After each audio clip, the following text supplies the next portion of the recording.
ضرور موقع دیا جائے گا۔ تھینک یو جی، شکریہ۔ بسم اللہ الرحمن الرحیم۔ میڈم آپ کا شکریہ۔ میں بالکل نیا ہوں یہاں پر، اس سے پہلے کبھی سینٹ میں نہیں رہا، نہ کسی پارلیمنٹ میں رہا، اور یہ تقریباً یہاں جتنے موجود ہیں سب میرے سینئرز ہیں اور سب مجھ سے زیادہ تجربہ کار ہیں یہاں پر، اور میں کوشش کروں گا کہ میں سیکھوں بھی اور یہ بھی کوشش کروں گا کہ جو حلف اٹھایا اس کے مطابق بات کروں۔ کبھی اگر میری طرف زیادتی ہے تو اس کو میں زیادتی کہوں گا، اور کبھی نہیں کہوں گا جو میں کہہ رہا ہوں وہ حق اور سچ ہے، جو میرے مقابلے میں صحیح کہہ رہا ہے اس کو غلط کہوں گا انشاءاللہ۔ تو سیکھوں گا انشاءاللہ، یہاں بڑے سینئرز بیٹھے ہوئے ہیں دوست، اور کوشش کروں گا کہ پاکستان کے مظلوم عوام کا ایک نمائندہ بن کر رہوں اور ان کے حقوق کی جنگ لڑوں، اور ان کے لیے جہاں تک سینٹ میں کام ہو سکتا ہے انشاءاللہ سب کے ساتھ مل کر کام کروں۔ کل جو واقعہ ہوا رؤوف حسن صاحب کا، یہ قابل مذمت ہے، اور میرے خیال میں اس ایوان میں کوئی بھی ایسا نہیں جس نے اس کی مذمت نہ کی ہو، اور اس کے بارے میں تحقیقات ہونی چاہیے اور اس کا باقاعدہ مواخذہ ہونا چاہیے ان کا جنہوں نے یہ کام کیا ہے۔ دوسرا، فرحاد احمد، سید فرحاد احمد ایک شاعر ہے، ایک صحافی، ایک جرنلسٹ ہے، غریب آدمی ہے، ڈوکسو میں 5 مرلے کا گھر اس کا کرائے کا ہے، کوئی مالدار آدمی نہیں ہے، کوئی بینک بیلنس نہیں رکھتا، وہ مسنگ ہو گیا ہوا ہے۔ میرے خیال میں یہ ایک ظلم ہوا ہے، اور اس ایوان کو اس حوالے سے آواز اٹھانی چاہیے تاکہ اس غریب آدمی کے جو بیوی بچے ہیں وہ یہ سمجھیں کہ اس وطن کے اندر، پاکستان کے اندر ہمارے حق میں بولنے والے موجود ہیں اور ہمارے حقوق کی جنگ لڑنے والے موجود ہیں اور ہمیں انصاف دلوائیں گے۔ لہذا یہ کام بھی قابل مذمت ہے، اور مسنگ کرنا میرے خیال میں ایک مہذب ملک کے اندر تو قابل برداشت نہیں ہے۔ نہ اس کا قانون اجازت دیتا ہے، نہ آئین دیتا ہے، نہ دین اجازت دیتا ہے، نہ انسانی ویلیز اور اقدار اجازت دیتی ہیں کہ آپ اٹھائیں لوگوں کو مسنگ کریں۔ میں ایسے دوستوں کو جانتا ہوں، لوگوں کو جو 7 سال سے مسنگ ہے۔ جب وہ مسنگ ہوئے تھے تو اس وقت کے ڈی جی سی کہتے تھے ان کے گھر والوں کو کہ 1 ہفتے میں آ جائے گا، 2 ہفتے میں آ جائے گا۔ وہ 1 ہفتہ، 2 ہفتہ، 4 ہفتے اب کئی سال میں بدل گئے ہیں۔ جو بچے ان کے 4 کلاس میں پڑھتے تھے وہ میٹرک کر چکے ہیں، اور ان کی مائیں انتظار کرتے کرتے مر چکی ہیں۔ اور یہ ایک مسنگ پرسن کا مسئلہ انتہائی المیہ ظلم ہے۔ اس حال کے اندر میں نے جو کل سے سنا ہے، ہر ایک کو تشنہ عدالت پایا ہے، عادل نہیں ہے، انصاف نہیں ہے، ظلم ہو رہا ہے، زیادتی ہو رہی ہے، لاقانونیت ہو رہی ہے، حق پامال کیا جا رہا ہے، اور اس میں کسی کا بھی اختلاف نہیں تھا۔ یہ زیادتی کسی کے ساتھ بھی نہیں ہونی چاہیے، ہمارے دشمن کے ساتھ بھی نہیں ہونی چاہیے، کسی کا بھی حق پامال نہیں ہونا چاہیے، ہمارے دشمن کا بھی حق پامال نہیں ہونا چاہیے۔ اگر ہم اس نقطے پر آ جائیں کہ عدل اور انصاف رول آف لا کے بغیر ممکن ہی نہیں ہے، رول آف لا نہیں ہوگا تو عدل و انصاف کبھی نہیں ہو سکتا۔ آئیں رول آف لا کی طرف چلیں، اس ملک کو قانون کی عملداری دیں، آئین کی سربلندی حکمرانی دیں۔ اگر آئین پر عمل ہو، قانون پر عمل ہو، یہ دکھ درد جو ہم یہاں اپنے لے کے بیٹھے ہوئے ہیں ان کا موقع نہیں ہے گا ہم اپنے عوام کے ترجمان بنیں گے۔ ایک دوست نے کہا، بزرگ نے کہا کہ 25 کروڑ عوام کے یہاں پر ہم نمائندے موجود ہیں۔ جس حال سے ہمارے عوام گزر رہے ہیں، پاکستان کے عوام، جس مہنگائی کے، بجلی کے بل دیکھ لیں، آپ سب معاشرے میں رہتے ہیں، میں بھی معاشرے میں رہتا ہوں، بے روزگاری کو دیکھ لیں، مشکلات کو دیکھ لیں، تعلیمی سہولتیں ان کے لیے نہیں ہیں، ہیلتھ کی سہولتیں نہیں ہیں، مہنگائی کی چکی میں پس رہا ہے ہمارا معاشرہ طبقہ جو ہے، مڈل کلاس کے لوگ نیچے گر رہے ہیں، مڈل کلاس سے فقر بڑھ رہا ہے، ہر طرف بڑھ رہا ہے۔ حضرت علی علیہ السلام کا قول ہے، قاد الفقر ان یکون کفرا، بعض اوقات غربت اور فقر انسان کو کفر کی طرف لے جاتا ہے۔ لوگ اس طرح سے سماجی اور اخلاقی برائیاں پیدا ہوتی ہیں۔ تو میرے خیال میں ہمیں چاہیے کہ ہم عدل سب کے لیے مانگے، انصاف سب کے لیے مانگے، صرف اپنے لیے نہیں۔ میں دیکھیں اس وقت پاکستان میں حالیہ دنوں میں، پہلے بھی اور ابھی بھی 10-12 ہزار جو میں نے سنا ہے سیاسی قیدی ہیں، خواتین قیدی ہیں۔ ڈاکٹر یاسمین راشد صاحب سے میں آج تک نہیں ملا ہوں، لیکن میں نے انہیں دیکھا ہے، پڑھا ہے، سنا ہے۔ ایک معزز خاتون ہے، پڑھی لکھی خاتون ہے، وہ دہشت گردی کے کیسوں میں پکڑی ہوئی ہے۔ عالیہ حمزہ صاحبہ کے والدہ میرے گھر آئیں، ایک انتہائی کیا اسے کہتے ہیں کہ پڑھی لکھی خاتون، سکول ٹیچر، ہیڈ ماسٹر، وہ اپنی بچی کے لیے کہہ رہی تھی کہ میری بچی کے لیے آواز اٹھائیں۔ وہ عالیہ حمزہ کا شوہر کینسر میں مبتلا ہے، کینسر کا مریض ہے، بچے چھوٹے چھوٹے ہیں، کبھی لاہور میں، کبھی میاں والی میں، کبھی سرگودا میں اس کو لے جایا جاتا ہے ایک ہی وقت کے کیسز میں. یہ نا انصافی ہے. اسی طرح سے اس طرف بیٹھے ہوئے دوست جو ہیں جس کے ساتھ بھی ظلم ہوا ہے وہ زیادتی ہے، نا انصافی ہے. ہم سب کو کنڈیم کرتے ہیں کہ یہ نہیں ہونا چاہیے. دیکھیں حضرت علی علیہ السلام نے جب انہیں ضرب لگی فر کے مبارک پر، وہ بستر شہادت پر تھے، تو ایک وصیت کی انہوں نے کہ کون للظالم، اپنے بیٹوں کو، کون للظالم خصما وللمظلوم اونا، ظالموں کے دشمن بن کے رہنا اور مظلوموں کے مددگار بن کے رہنا. سوسائٹی میں دو ہی طبقے ہیں، ظالم اور مظلوم. ہمیں مظلوم کے ساتھ کھڑا ہونا ہے. ہم اگر کہتے ہیں کہ ہم 25 کروڑ عوام کے نمائندے ہیں تو 25 کروڑ عوام میں جو مظلوم ہیں وہ اکثریت ہے، ہمیں ان کا نمائندہ بننا پڑے گا. کیا وہ ہمیں کہتے ہیں کہ میں ان کا نمائندہ ہوں؟ میں کب ان کا نمائندہ بنوں گا؟ جب ان کا ترجمان بنوں گا. جب میں بولوں گا وہ سمجھیں کہ ہم بول رہے ہیں، جب میں چلوں گا وہ سمجھیں کہ ہم چل رہے ہیں. اس وقت پاکستان میں آپ دیکھ لیں مظلوموں کا حال، دنیا میں ایسے ہی ہے. غزہ میں دیکھ لیں، غزہ کے مظلوم آج دنیا کی مہذب اور سویلائزڈ کلچر جو اپنے آپ کو ڈیموکریسی، جمہوریتیں اور حکومتیں کہتے تھی، وہ بے نقاب ہو چکی ہیں. نسل کشی ہو رہی ہے. دیکھیں غزہ میں عورتیں ماری جا رہی ہیں، بچے مارے جا رہے ہیں. کون سپورٹ کر رہے ہیں؟ امریکہ، برطانیہ، یورپ. اور ہم جناب والا چاہتے ہیں کہ ان قاتل اور درندوں کے ساتھ نرملائزیشن کریں. اسرائیل کے ساتھ نرملائزیشن کی باتیں پاکستان میں ہونا شروع ہو گئی تھی. اس درندے کے ساتھ اس کا سفارت خانہ ہمارے ملک میں کھلے گا. پاکستان کے غیرت مند عوام یہ کبھی برداشت نہیں کریں گے کہ قاتل، مجرم، انلیگل، انلیجٹیمیٹ حکومت کے یہاں پر سفارت خانے کھلے، نمائندگی اس کی یہاں پر ہو. ہم برداشت نہیں کریں گے. یہ ظلم کے ساتھ دینا ہے، ان کو قبول کرنا. ہم ظالموں کا ساتھ نہیں دیں گے. پک اینڈ چوز نہیں ہو سکتا. سینیٹر صاحب، آپ کس سفارت خانے کی بات کریں؟ اسرائیل کا کوئی سفارت خانہ؟ بات ہو رہی تھی نارملائزیشن کی، بات ہو رہی تھی. این ڈی یو میں باتیں ہوئی ہیں. این ڈی یو میں باجوہ صاحب نے سب ایم این ایز کے ساتھ جو وہاں پر موجود تھے، سیاستدان تھے، بیوروکریٹ سے، وہاں بات کی. لہذا بہرحال مجھے خوشی ہے کہ آپ کہہ رہی ہیں کہ یہاں پر کوئی بھی نارملائزیشن کی طرف بات نہیں جائے گا اور ہمارا سینٹ اس کے مقابلے میں کھڑا ہو جائے گا انشاءاللہ. جی انشاءاللہ. اسی طرح سے وزیر اس وقت بیٹھے ہیں، وہ آپ وائنڈ اپ کریں تو وضاحت کریں گے. جی میں ختم کرتا ہوں انشاءاللہ. ایمل صاحب میں اسی طرح سے پلیز میں طاہر صاحب پلیز میں بات کرتا ہوں. دیکھیں پلیز یہ بات کرنے دیں.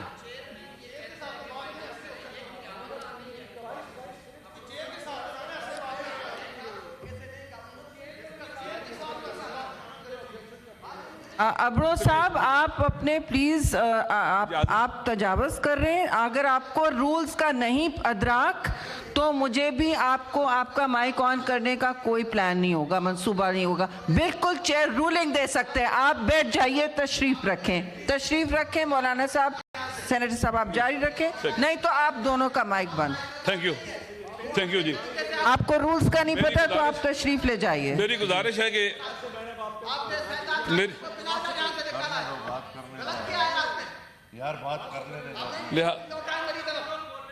دیکھیں میڈم، جو میں سمجھتا ہوں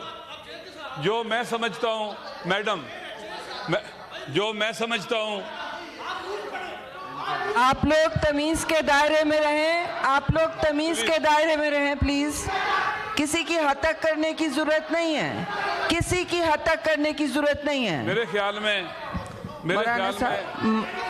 کوئی حتک کرنے کی کسی کی ضرورت نہیں ہے. آپ لوگ تمیز کے دائرے میں رہیں، تشریف رکھیں. آج میں ریکویسٹ کرتا ہوں جی پلیز علامہ صاحب، آپ چیئر پر مخاطب، آپ ادھر مخاطب ہوں اور آپ اپنی تقریر جاری رکھیے. مہذب طریقے سے آپ بول رہے ہیں. آپ بیٹھ جائیں. آپ پلیز میڈم آپ کنکلوڈ کریں، آرام سے کنکلوڈ کریں پلیز، اپنی بات کیجئے.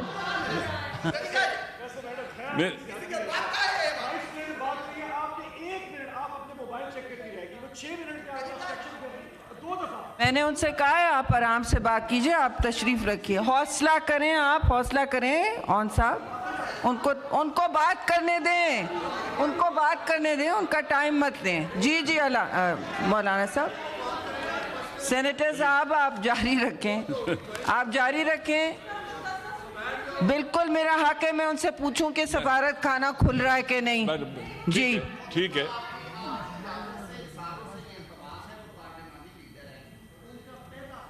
پہلا خطاب ہے، ان کو کرنے دیں. میں نے بالکل نہیں روکا ہے ان کو. آپ پلیز جاری رکھیں، ان کا خطاب مت خراب کریں. ان کا خطاب مت خراب کریں. میں نے ان کے حق میں بولا تھا کہ ان کو وضاحت کی ضرورت ہے. آپ پلیز علامہ صاحب please carry on, please carry on. Please میری بات اپنے اسپیکرز کو تنگ کر رہے ہیں. جی آپ چلیے، اب مہربانی کریں میری بات. آپ اپنے اطمینان سے بولیے. جی دیکھیں، عدل جو ہے، عدل کا نفاذ یعنی قانون کی حکمرانی اس وقت ہوگا جب عدل جو ہے ہم اس سے عشق کریں گے. مولا علی علیہ السلام کے پاس ایک رات وہ کہتے ہیں کہ شخص آیا، تو میں نے کہا یہ کیا لے کے آؤ میرے لیے تم؟ ہدیہ ہے، عطیہ ہے، کیا ہے یہ؟ زکوٰۃ ہے، صدقہ ہے جو ہم پر حرام ہے؟ اس نے کہا یہ آپ کے لیے ہدیہ ہے. تو میں نے کہا تجھ پر رونے والیاں روئیں. یوں لگا مجھے یہ سانپ کا کہتے ہیں کہ زہر ہے یا سانپ کی قے ہے. تو میں نے اسے کہا واللہ لأوتیت الاقالیم سبعۃ بما تحت افلاکہا، اگر مجھے ساری کائنات دے دی جائے ان اسلب جلب شعیرۃ من فم نملۃ، کہ علی تو نے چھوٹا سا ظلم کرنا ہے کہ چونٹی کے منہ سے جو کا چھلکا چھیننا ہے، واللہ ما فعلتو، میں کبھی نہیں چونٹی پر بھی ظلم نہیں کروں گا. وہ چونٹی جو پاؤں تلے آ کے رون دی جاتی ہے، کوئی اس کا احساس نہیں کرتا. عدل اس وقت آئے گا اس ملک کے اندر، رول آف لا اس وقت آئے گا جب عدل مقدس ہوگا، رول آف لا بھی مقدس ہوگا. میرے استاد علامہ محمد تقی جعفری قدس سرہ فرماتے تھے کہ جب کوئی ڈرائیور ڈرائیو کرتے ہوئے ٹریفک کی ریڈ لائٹ کراس کرے تو چیک کرو اندھا ہے یا پاگل ہے. اس نے قانون کو اتنا گھٹیا اور پست کیوں سمجھا ہے کہ پاؤں تلے روندا ہے اس نے؟ آپ دیکھیں کہ کیا ہم سارے کے سارے رول آف لا پر عمل کرتے ہیں، ایمان رکھتے ہیں، باور رکھتے ہیں؟ ایمان رکھنا اور ہے اور اس پر عمل کرنا اور ہے. ہم ایمان رکھتے ہیں کہ اللہ ہے کہ اس نے پر نماز فرض کی، ہم نماز نہیں پڑھتے. ہم ایمان رکھتے ہیں کہ اللہ نے جھوٹ کو غلط کہا لیکن اس کے باوجود ہم جھوٹ بول جاتے ہیں. کیا جہاں ہمارا ایمان ہے، رول آف لا کے اوپر باور ہے، یقین ہے، خدا بھی کہتا ہے، دین کہتا ہے، قانون کہتا ہے، آئین کہتا ہے کہ لا آف لینڈ، جو پارلیمنٹ ہماری جو قانون پاس کرتی ہے عوام حق میں، اس پر عمل کرنا ایسے ہی فرض ہے جیسے نماز پڑھنا فرض ہے. میں کبھی بھی اگر ڈرائیور ٹریفک کی ریڈ لائن کراس کروں گا، ریڈ لائٹ کراس کروں گا، میں راجہ ناصر، میں فاسق و فاجر ہوں، گناہگار ہوں، میں نماز نہیں پڑھا سکتا. قانونی مجرم تو ہوں ہی، خدا کا بھی مجرم ہوں. تو رول آف لا کہاں ہے ہمارے ملک کے اندر؟ آپ سارا دن دیکھتی ہیں. کیا پولیس والا جب پکڑتا ہے کسی کو، پکڑنا حق ہے اس کا، جب اس پہ منہ پر تھپڑ مار رہا ہوتا ہے تو رول آف لا وہاں ہوتا ہے؟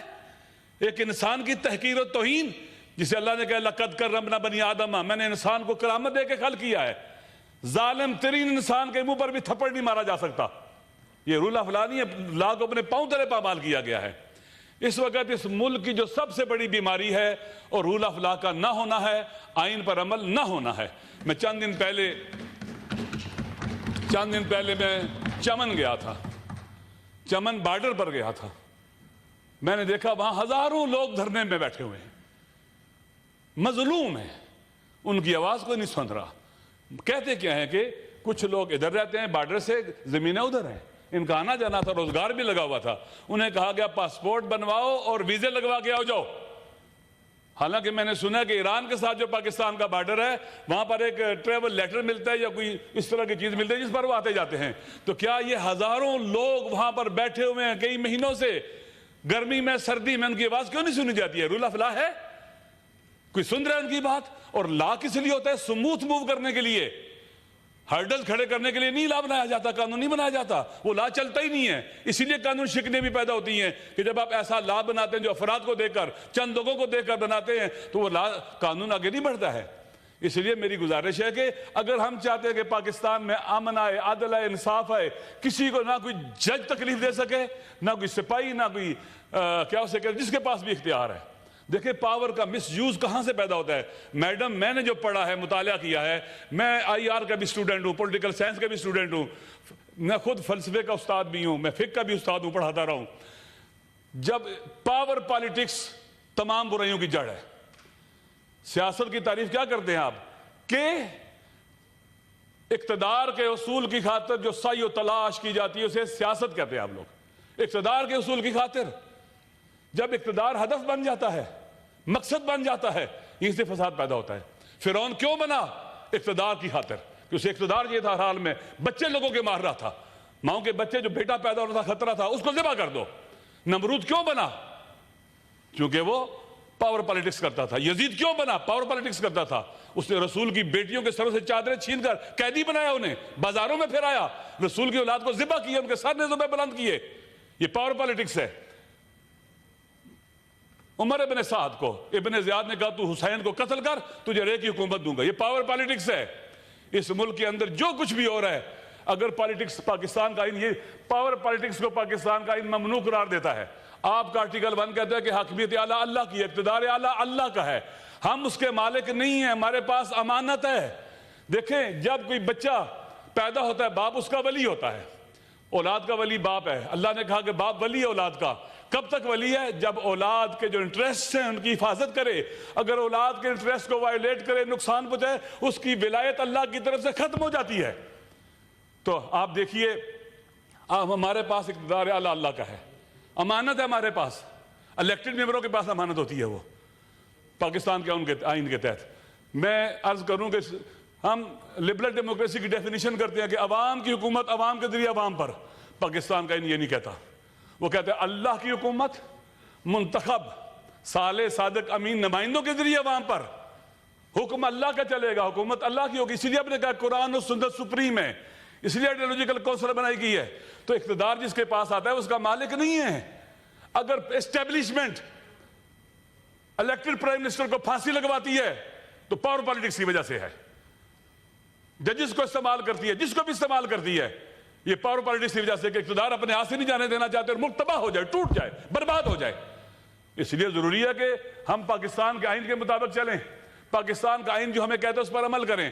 اقتدار امانت ہے، ہم مالک نہیں ہیں، نہ ہمارے بچوں کو مل سکتا ہے نہ اولاد کو مل سکتا ہے، یہ اللہ کی امانت ہے۔ اگر ہم اس امانت میں خیانت کریں، اس کا مس یوز کریں، اس پاور کا جو اللہ کی امانت ہے ہمارے پاس، تو ہم اس صلاحیت سے ساقط ہو چکے ہیں، ہم غاصے میں اس وقت اللہ کے یہاں جواب دہ ہیں۔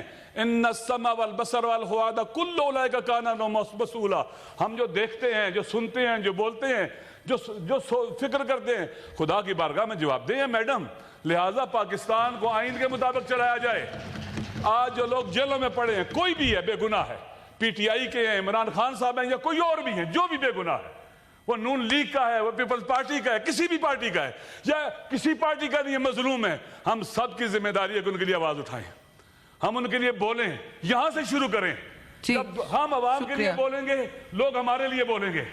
اگر ہمیں ذرا سی تکلیف ہو جائے ہم چیخنا شروع کر دیں، لیکن عوام چیخ کر گلے ان کے بیٹھ جائیں، ان کی آواز نہ سنے، وہ ہمارے لیے نہیں بولیں گے، ڈیٹیچ ہو جائیں گے۔ اور جس حکومت کے ساتھ، جن لوگوں کے ساتھ عوام نہ ہو، پھر ان کے ساتھ کچھ بھی ہو سکتا ہے۔ آپ دیکھیں ایران میں پریزیڈنٹ 2-3 دن پہلے وہ ان کی شہادت ہو گئی، آپ دیکھیں کل سے آج تک کتنی دنیا ان کے جنازے میں ہے، انسان حیران رہ جاتا ہے۔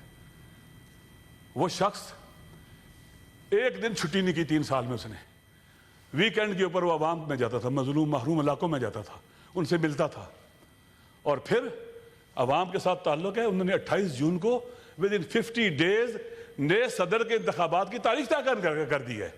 جو عوام سے جڑے ہوتے ہیں نہ انتخاب سے بھاگتے ہیں نہ عوام سے ڈرتے ہیں، خوفزدہ ہوتے ہیں۔